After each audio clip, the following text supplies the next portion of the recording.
It is 9 p.m. on a Tuesday, and you are standing in the kitchen, scraping the last bit of pea sous vide out of a can. Your cat is sitting 3 feet away, watching you. You set the dish down. She walks over, sniffs once, and leaves. You've done this exact thing every night for a week, because someone online said wet food would fix everything, and now you are staring at a full bowl, wondering if your cat is broken, ungrateful, or just stubborn. She is none of those things. It was a safety check, not a rejection. Her vomeronasal organ picked up a temperature signal that screamed dead, not fresh. Straight from the fridge, that PPT sat around 40 degrees. Her ancestors survived by reading one rule into every meal. If it is cold, something already killed it, and whatever killed it might still be close. That pause, that single sniff and walk away, was her nervous system, doing exactly what thousands of years of desert hunting wired it to do. But you read it as picky. Most people do. And that misread is where the real damage starts. Not to her body, not yet, but to the feeding rhythm between you and her. You start second-guessing the wet food. You leave kibble out instead. A dry backup that barely holds 10% moisture. She grazes on it at midnight because it is the only option. That doesn't trigger her prey temperature alarm. And slowly, without anyone noticing, her kidneys begin compensating for a hydration gap she was never supposed to carry. Here is what nobody told you when they said just switch to wet food. The switch is not the hard part. Wet food sits at 75 to 80% moisture, almost identical to a mouse she would have caught at dusk. That is the closest thing her renal system recognizes as a real meal. Research shows cats fed wet food consistently produce more diluted urine, which is exactly how a healthy urinary tract is supposed to function. Concentrated urine builds crystals. Crystals build blockages. Blockages become one of the most common emergencies in male cats, and they escalate in hours, not days. So the food itself was never the problem. The temperature was. A few seconds of warm water stirred into that P14 and her whole response changes. She eats. Her body pulls hydration from the meal the way it was designed to, and her kidneys finally stop running triage. And that stiff, wiry coat you blamed on the season starts to soften. Because when hydration is off, the coat is the first thing to show it. But what happens next inside her body goes deeper than fur, and it starts with something you can see on the scale. Now drop down to where your cat actually lives. About 5 inches off the ground, 4 paws on cool tile. A brain running threat calculations faster than you can blink.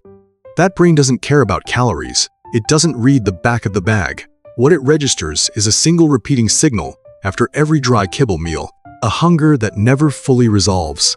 Here is what is happening at the circuit level. When a cat swallows a carbohydrate-heavy kibble, the satiety signal that should travel up through the vagus nerve to the hypothalamus arrives weak, almost muffled. Protein is the neurotransmitter trigger their system evolved around.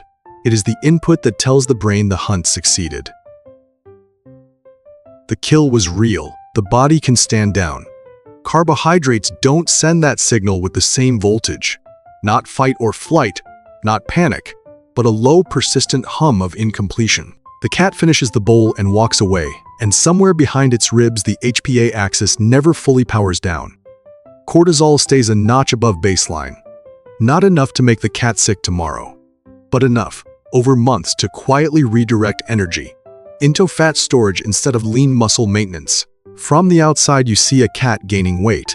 From inside that body, the experience is closer to a predator whose kill signal keeps getting jammed. Every meal almost satisfies but never lands. Researchers observe that cats given high-protein, high-moisture diets maintain leaner composition, even with free access to food. That finding makes perfect sense once you stop thinking about portion control and start thinking about signal clarity. The protein didn't restrict the cat, it completed the loop. Vagus nerve fires clean. Hypothalamus registers success. Parasympathetic system eases in. The animal rests without scanning for the next opportunity to eat, and that unresolved signal doesn't stay locked inside the gut, it radiates outward. The code is essentially a status report printed on the outside of the body. When internal resources keep getting diverted toward managing low-grade metabolic noise, the skin and fur are the first systems to lose funding. You notice the texture before anything else. That rough, slightly brittle feel under your hand, that no amount of brushing seems to fix. That dull, flaky coat you keep brushing and shampooing into submission. is not a grooming failure, it is a cortisol signature. When a cat's system runs chronically low on animal protein and fatty acids, the body's stress system starts making triage decisions. The body diverts amino acids away from keratin production in the fur and redirects them toward organ maintenance. Skin gets rationed, coat gets rationed. What you see on the outside, the shedding, the grease, the texture that never quite feels right, is your cat's physiology quietly choosing survival over appearance. Intense kibble processing degrades those proteins long before they hit the gut lining. So even a premium bag may not deliver what the label promises. Onset passes through your cat's digestive enzymes. Now layer the behavior piece on top of that. The screaming when you walk toward the kitchen, the inhaling, the 4 a.m. pacing.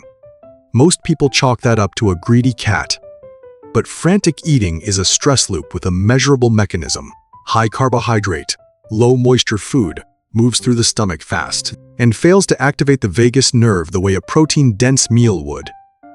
The vagus nerve is the main cable between the gut and the brainstem that carries satiety signals upward. When that signal stays weak, the hypothalamus never gets a convincing enough message, so the cat's sympathetic nervous system stays slightly activated. Cortisol stays slightly elevated, and the whole cycle feeds itself. The begging is not desire, it is a body stuck in a loop. Running on allostatic load, it was never built to carry. Behaviorists have observed that cats switch to daily high-protein feeding, often show measurable changes within weeks. The coat softens because amino acids finally reach the skin. The frantic pacing fades because the vagus nerve is finally doing its job, carrying a real fullness signal back to the brain. The cat is not becoming a different animal. It is just finally running on the input its physiology was designed to process. And that brings us to something that might actually take a little weight off. Right about now, you might be sitting with a knot in your stomach.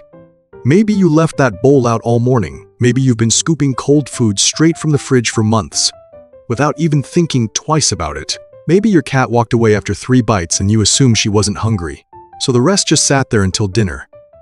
You are replaying every meal you've served, wondering how many of them quietly cross that invisible line. But your cat's world does. Their digestive system evolved around small, fresh kills, which are consumed almost immediately. A wild cat doesn't cache a half-eaten mouse and circle back to it in the afternoon. The prey is warm, it is consumed in minutes, and the gut processes it while the nutrients are still intact. That entire chain, from catch to digestion, was built for immediacy. So when wet food sits in a bowl losing temperature and gaining bacteria, your cat's body has no evolutionary framework for filtering that risk. She can't smell the difference, and you can't see it. The bowl looks the same at hour 3 as it did at minute 1. That gap between what looks fine to you and what is actually happening at a bacterial level is not a failure of care. It is a failure of translation between 2 completely different biological operating systems. You were never taught to think in terms of bacterial doubling times or gastric pH windows because your species didn't need to. Your cat was never taught to refuse food that smells familiar but has quietly turned. Because in the wild, that scenario simply didn't exist. So no, you didn't let your cat down, you just didn't have the map yet.